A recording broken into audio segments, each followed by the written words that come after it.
Hi అండి, నమస్తే. ఎర్రగా చేతులు చూసారా? గోరింటాకేనండి, ఏ కలరు కాదు, మా చెట్టుదే. అయితే పవనం పూజకి ఇలాగా నేను పసుపది అలా రాశానండి, తడి చేసుకొని చక్కగా. దానిపైన దీపాలే పెట్టుకుందాం కదండి, అలా చేశాను. మంచిగా ముగ్గు వేసుకోవాలండి, పిండి ముగ్గు. అలా రాస్తూ ఉంటే ఏదో ఫీలింగ్ అండి, ఆనందం. అలా రాస్తూ అమ్మ దగ్గర పిండి ముగ్గేసుకుంటూ మంచిగా అలాగా దీపాలు పెట్టుకోవచ్చు. అయితే ఏంటంటే చాలామంది 27 దీపాలు పెట్టమన్నారు. నక్షత్రాలు ఉంటాయి కదా, 27 నక్షత్రాలు, మన జన్మ నక్షత్రాలు 27 కదండి. అలా పెట్టమన్నారు. కాకపోతే నేను మామూలుగా కొన్నే పెట్టేసుకున్నానండి. అంటే ఇంకో విషయం నేను తెలుసుకున్నది చెప్తున్నాను. ఒక స్వామి ఏమన్నారంటే, వృశ్చిక రాశి, విశాఖ, అనురాధ ఇలాగ కొన్ని ఉంటాయి కదండి నక్షత్రాలు. ఆ నక్షత్రాలు పుట్టిన వాళ్ళు ఏంటంటే పౌర్ణమి రోజు పాళ్ళు 10:30, 11, 12 ఆ టైంలో పాలు పట్టుకెళ్ళి బయట చంద్రుడు అందులో, నిండు చంద్రుడు అందులో కనిపిస్తే చక్కగా చూసి అలాగ ఒక ఇంచుమించుగా 30 మినిట్స్ వరకు అలాగ ఉంచి ఆ పాలని మనం 12 లోపు నైటు తాగేయాలటండి, ఆ నక్షత్రం ఉన్నోళ్ళు. అలా చెప్పారు. అది పెద్దవాళ్ళు చెప్పారంటే అది కరెక్ట్ అయ్యే ఉంటుందండి. అలా చేసి ఎంతమంది అలా చేసి ఉంటారో తెలిసి ఉంటారో కామెంట్ చేయండి. మరి ఈ పౌర్ణమికి, నెక్స్ట్ పౌర్ణమికి ఎప్పుడైనా చేయొచ్చు అనే పౌర్ణమి అనేది ఎప్పుడైనా కదండి. కార్తీకంలో 2 పౌర్ణాలు వస్తాయి, ఎప్పుడైనా చేయొచ్చు అని నేను అనుకుంటున్నాను. నాదైతే అదే నక్షత్రం అండి, విశాఖలోనని. నేనైతే చేయలేదు, చెయ్యాలి ఈసారి నన్ను. ఇంకా చెప్పుకుందాం మంచి మంచి మాటలు. ఇలాగా నేను 3 రోజుల నుంచి నానపెట్టి ఉంచాను కదండి, 365 ఒత్తి. అది అలాగా పెట్టించి మా వారి చేత వెలిగిద్దామని పెట్టించానండి. అతను వెలిగిస్తే అందరూ వెలిగించినట్టే అనేసి అన్నారు. పెద్దవాళ్ళు వెలిగిస్తే, ఇంటి యజమాని వెలిగిస్తే అందరికీ మంచిదని. అలాగే మనం కూడా అందరి పేర్లు చెప్పుకుంటాం కదా, మనం కూడా వెలిగించవచ్చు. వేరే దీపాలు పెట్టి, ఉసిరికి దీపాలు, మామూలు పిండి దీపాలు పెట్టి నేను వెలిగిస్తానండి. చూడండి, మనం నమ్మకం ఉన్న వాళ్ళం ఏంటంటే పాటించాలండి తప్పనిసరిగా. ఎందుకంటే ఎన్ని దీపాలు వెలిగిస్తే అంత మంచిదని అంటారు. ఇదిగోండి, ఇలా వెలిగించుకున్నాను. ఇంకో విషయం ఏంటంటే స్వామి చెప్పిందేనండి, మన ఈ కార్తీకంలో దీపారాధన ఎన్ని దీపాలు వెలిగించి శివయ్యని ఎంత భక్తితో పూజిస్తే అంత మనకి జన్మ నక్షత్రాల్లో మంచిగా ఉంటుందంట, గండాలు ఉండవంటండి. దానికి ఇంకొక విషయము నేను తెలుసుకున్నానండి. ఏంటంటే మనకి కళలు వస్తాయి కదండి నైటు, ఆ కళలకు అనేటప్పుడు ఎంతవరకు అది కరెక్ట్ అనేది మనకి తెలుసుకోవాలి. ఆయన కరెక్ట్గానే చెప్తున్నారు. దున్నపోతు మీద మనం వెళ్ళినట్టు కానీ, ఎవరైనా కనిపించినట్టు కానీ మనకి రాకూడదంటండి కళలు.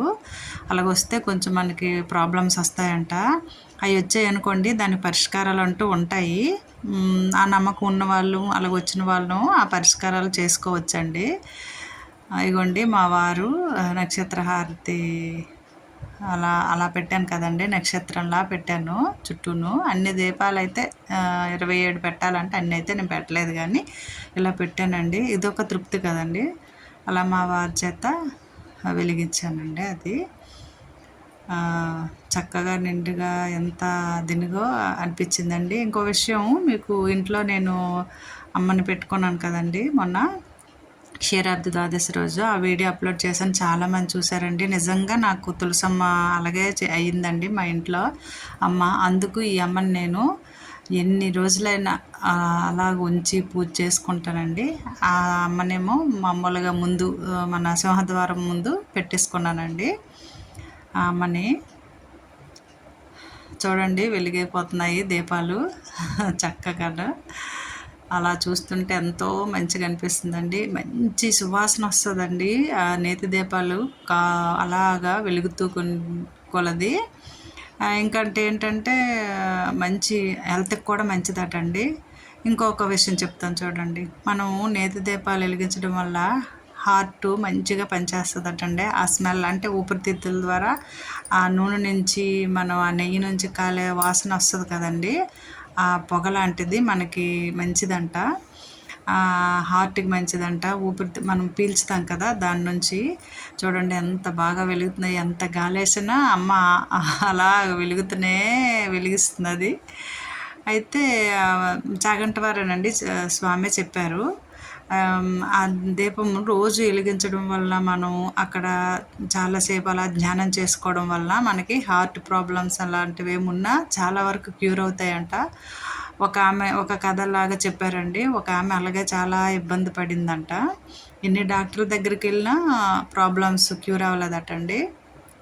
ఆమె ఏం చేసిందంట, అలాగా నువ్వుల నూనెతో కూడా మంచిదన్నటండి. నువ్వుల నూనె కానీ నేతి దీపం కానీ అలా దీపాలు పెడుతూ పెడుతూ ఉంటే తనకి అలాగా హార్ట్ యాజ్ ఇట్ ఈజ్గా మళ్ళీ మంచిగా పనిచేసిందంట. నేను చాలా రోజుల ముందు తెలుసుకున్నానండి, విషయం గుర్తొచ్చింది ఇప్పుడు.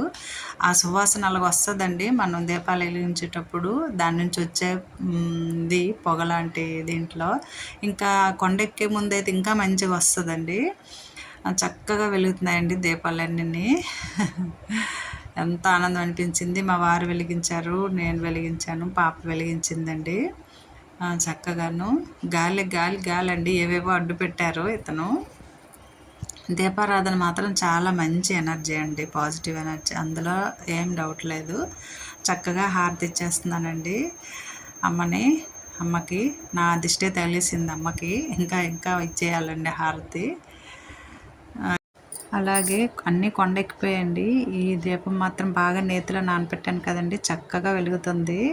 అలాగే దీపారాధన ఇంటి దగ్గర అయిపోయిన వెంటనే గుడికి వెళ్ళానండి. అక్కడ ఆ సందడే వేరండి. మా గుళ్ళో, ముచ్చేలమ్మ గుళ్ళో కోటి దీపాలు, లక్ష దీపాలని అలాగా పెద్ద పెద్ద చూడండి, అలాగా రౌండ్గా బిందెల్లాగా తయారు చేసి మాకు స్వామి ఇస్తే మేము అందరము పట్టుకెళ్ళి ఆ హోమంలాగా వేసామండి చక్కగా.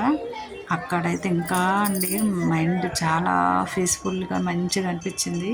ముందు ఎప్పుడులాగా హారతి ఇచ్చేసామండి స్వామికి. హారతి అయిపోయిన తర్వాత అమ్మకి, సభయ్యకి హారతులు అయిపోయాయండి. నక్షత్ర హారతులు అంతా చక్కగా అయిపోయిన తర్వాత ఈ కోటి దీపాలు, లక్ష దీపాలు చక్కగా అందరం పల్లెల్లో పట్టుకెళ్ళి వేసి వెలిగించారండి. అమ్మని చూడండి, మా అమ్మాయినండి మాకు అందరినీ కాపాడుతుంది. అలాగే స్వామిని పెట్టుకున్నాము. అక్కడ కూడా నక్షత్ర హారతి చూసేయండి చక్కగా. ఆ వెంటనే ఆ పూజ ఆ అమ్మకి ఎప్పుడులాగా ఇచ్చేసాక ఇలాగా హోమాల్లో వేసామండి. ఇది కోటి దీపారాధన అండి. కోటి దీపాలు బిందె అంత ఉంది చూడండి, అలాగా వేశారు.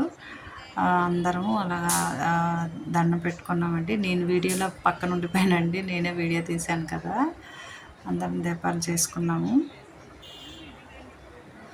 ఎంతో అందరూ బాగుండాలి కదండి, మనమే కాదు మనతో పాటు అందరూ బాగుండాలి. ఇంకో విషయం ఏంటంటే, మనం ఇంత భక్తితో పూజలు అవి చేస్తున్నాం కదండి, ఏ ఒక్కరిని బాధ పెట్టకూడదండి. మనం బాధపడినా పర్లేదు, మనం తెలుసుకున్నాం కాబట్టి, జ్ఞానం మనకి ఉంది కాబట్టి, అంతే, ఏ ఒక్కరిని బాధ పెట్టకూడదు. ఓకే అండి. అలాగే పౌర్ణమి స్పెషల్ చూసేయండి, లైక్ చేయండి, కామెంట్ చేయండి, సబ్స్క్రైబ్ కూడా చేసుకోండి. Thank you.